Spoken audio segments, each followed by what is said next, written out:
नमस्ते बच्चों। आज हम लोग 10वीं कक्षा के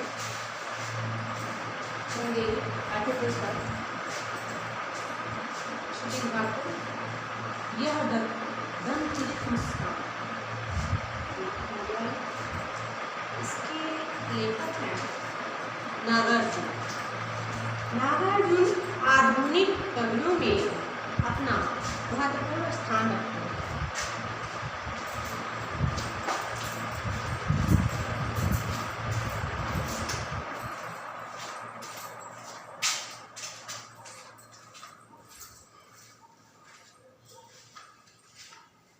नमस्ते बच्चों।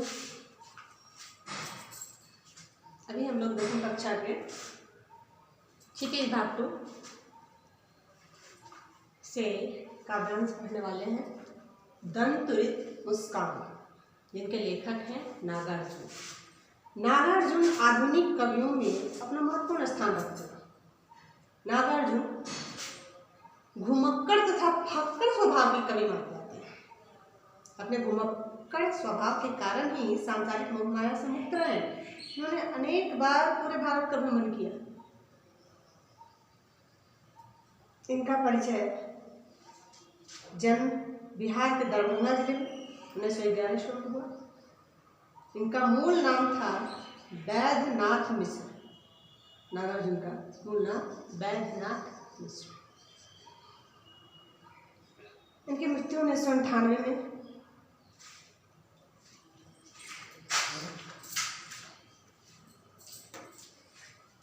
हुई और ये बहुत ही उम्दा शैली में अपने साहित्यकार लिखते हैं और ये लोक जीवन से गहरा सरोकार रखते हैं। भ्रष्टाचार, राजनीति, स्वार्थ और समाज की पतनशील स्थितियों का साहित्य में बखूबी चित्रण किया। उनके साहित्य इन्हीं सब विषयों से उठाया गया। ये व्यंग्य में माहिर हैं, अतः उन्हें आधुनिक कबीर भी कहा जाता है। ये वास्तविक अर्थों में जन कवि है। नागार्जुन के बहुमुखी व्यक्तित्व का प्रभाव उनके शिल्प पर दिखाई देता है। उन्होंने जनसाधारण की बोल चाल की भाषा को लेकर साहित्यिक परिष्कृत भाषा का प्रयोग किया। उन्होंने नए शब्दों का प्रयोग कर हिंदी भाषा के शब्दकोश में भी वृद्धि की। तो दंतुलित मुस्कान, क्योंकि मुस्कान में आभास होता है, लेकिन उन्होंने अपने पद्य को लयबद्ध तरलता देने के लिए उनमें कुछ नए शब्द और कुछ उनका गढ़ा हुआ शब्द इनमें पढ़ने को मिलते हैं। तो यह है दंतुलित मुस्कान। कहते हैं कि तुम्हारी यह दंतुलित मुस्कान, तुम्हारी यह दंतुलित मुस्कान मृतक में भी डाल देगी जान। धूली धूसर तुम्हारे ये गात, छोड़ कर तालाब मेरी झोपड़ी में खिल रहे जलजात। जलजात अर्थात कम सबके शब्द के अर्थ है। उसको याद कीजिएगा, तभी आपको और ज़्यादा इस काव्यांश अब ये काव्य पाठ में रस मिलेगा। परस पाकर तुम्हारा ही प्राण पिघल कर जल बन गया हो जय कठिन पाषाण। छू गया तुमसे कि झरने लग गए, लग पड़े सिफालिका के फूल, बास था कि बबूल। तुझे मुझे पाए नहीं पहचान, देखते ही रह गए निमेष, थक गए हो। आँख लूँ मैं फेर, क्या हुआ यदि हो सके परिचित न पहली बार, यदि तुम्हारी माँ न माध्यम बनी होती आज। नागार्जुन एक बच्चे की मनमोहक मुस्कान पर ये काव्य लिखे हैं और कहते हैं कि तुम्हारी जो उगते हुए दांत की जो मुस्कान है वो सचमुच चामत वाली लगती है। और उसकी मुस्कान अर्थात मृत भावनाओं वाले कठोर हृदय वाले व्यक्ति के भी हृदय में प्रेम की सरस सोत फुटा देने वाली मुस्कान है। जिस घर में बच्चे की मुस्कान होती है ऐसा लगता है मानो तालाब के जल को छोड़कर कमल झोपड़ी में खिल गया हो। वे मुस्कुराते हुए बच्चे को स्पर्श कर उसकी खिलखिलाहट से कठोर हृदय भी जल जैसा शीतल बन जाता है। कहते हैं कि तुम मुझे पहचान नहीं पाए क्योंकि इस अपरिचित बच्चे को मुस्कुराते हुए देखा। वह मुझे बिना पलक झपकाए देखता रहा और खिलखिला देखकर कवि को लगा कि वह थक चुका है। बच्चे बहुत जल्दी थक भी जाते हैं क्योंकि बच्चे, इसलिए वह अपनी नज़र फेर लेते हैं। कहते हैं कि आँख लो मैं फेर। क्या हुआ जब वो बच्चे को थका महसूस करते हैं तो वो अपनी आँखें फेर लेते हैं। पहली बार मैं उस मुस्कुराते बच्चे से परिचित न हो सका, लेकिन उसकी माँ के माध्यम बनने पर मेरी जानकारी बच्चे से बढ़ी और मेरा परिचय बच्चे से माँ ने करवाया। उसकी माँ माध्यम बनती है और वे बच्चे उनके बहुत ही जैसे परिचित हो उस तरह से बच्चा व्यवहार करता है, इस पर उनका हृदय गदगद हो जाता है। दूसरा है, मैं न सकता देख मैं न पाता जान तुम्हारी यह दंतुरित मुस्कान। धन्य तुम माँ भी तुम्हारी धन्य चिर प्रवासी मैं तर मयन। इस अतिथि से प्रिय तुम्हारा क्या रहा संपर्क, उंगलियां माँ की कराती रही है मधुपर। देखते तुम इधर कनखी मान और होती जब की आंखें चार। तब तुम्हारी दंतरित मुस्कान मुझे लगती बड़ी ही छईमान।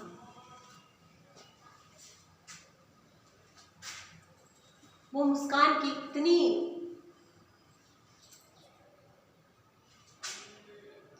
तो उसमें मुस्कान का मूल क्या है? ईश्वर का बनाया हुआ स्वरूप। जैसे कली से फूल और फिर उसी प्रकार बच्चे भी एकदम निर्मल पावन निश्चल भाव से जब वो मुस्कुराते हैं तो कहते हैं कि उसकी मुस्कान इतनी मनमोहक है कि उसकी मनमोहकता से मैं अनजान था। इसलिए बच्चा और बच्चे की माँ धन्य है, वो दोनों का आभारी हूँ। लेखक कहते हैं कि मैं दोनों का आभारी हूँ, तुम भी धन्य हो और तुम्हारी माँ भी धन्य है जिन्होंने मुझे इस मुस्कान के दर्शन करवाए। मैं चिरकाल से विदेश में रहने वाला व्यक्ति के समान हूँ, अर्थात मैं विदेशी दूसरे देश से हूँ। लेकिन बच्चा मुझे न जान सकता, मुझे अतिथि से तुम्हारा क्या संबंध है। माँ के द्वारा जान पहचान करवाने पर ही मैं तुम्हारी मुस्कान के दर्शन पा सकता। तुम्हारी माँ की उंगलियां हमेशा तुम्हें मातृत्व युक्त आत्मीयता देती रहती है। माँ के संपर्क से ही तुम अपना मातृत्व पाते हो। जब तुम तिरछी निगाह से मुझे देखते हो, मुस्कुराते हो, तो मेरी आँखें तुमसे मिलते ही तुम्हारी यह मुस्कान बहुत ही सुंदर लगती है। वह माँ के साथ है, माँ के पास, लेकिन जब वो लेखक को दिखता है तो तिरछी नजर से दिखता है और फिर मुस्कुराता है और उसके मुस्कान के दर्शन करता है। फिर है एक फसल।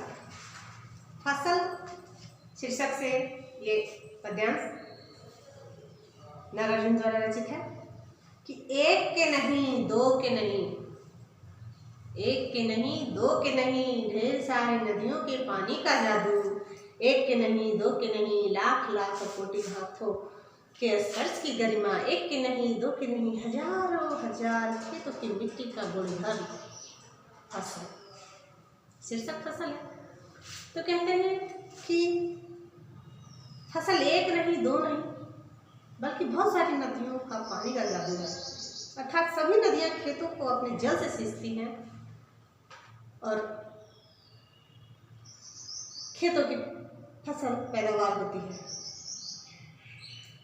फसल एक नहीं दो नहीं अपितु लाखों करोड़ों किसानों के हाथों की मेहनत का फल है। किसानों के हाथों के स्पर्श का गौरव ही फसल है। एक नहीं दो नहीं अपितु हजारों खेतों की उपजाऊ मिट्टी द्वारा ही फसल की पैदावार होती है।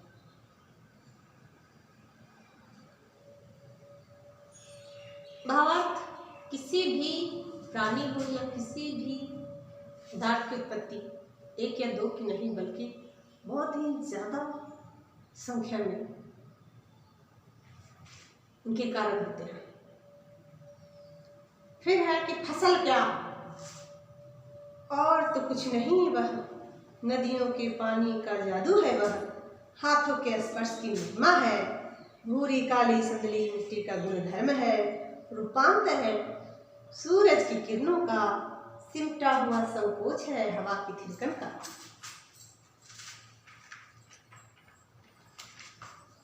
नागार्जुन फसल के बारे में कहते हैं कि और कुछ नहीं, फसल और कुछ नहीं, नदियों के जल का जादू है। नदी के जल से सींचकर फसल पल्लवित होती है और किसानों के हाथों की मेहनत का वरदान है। भूरी काली खुशबूदार मिट्टी का गुण और विशेष कुछ नहीं है फसल, एक ही है फसल, खुशबूदार मिट्टी। सूर्य की किरणें भी इसे विकसित करने में अर्थात बीज को अंकुरित करने में और फसल या पौधे में परिवर्तित करने में सहायक है। फसल अनुकूल हवा के प्रवाह का परिणाम है, अनुकूल हवा के प्रवाह का परिणाम है। तो कई मिलकर एक फसल का निर्माण करते हैं, हजारों करोड़ों उनके निर्माण करता है। और इस तरह से ये पद्यांश समाप्त होता है। इसके प्रश्नोत्तर बहुत ही आसान है, सब कुछ लिखा हुआ है, तो बस समझने की जरूरत है।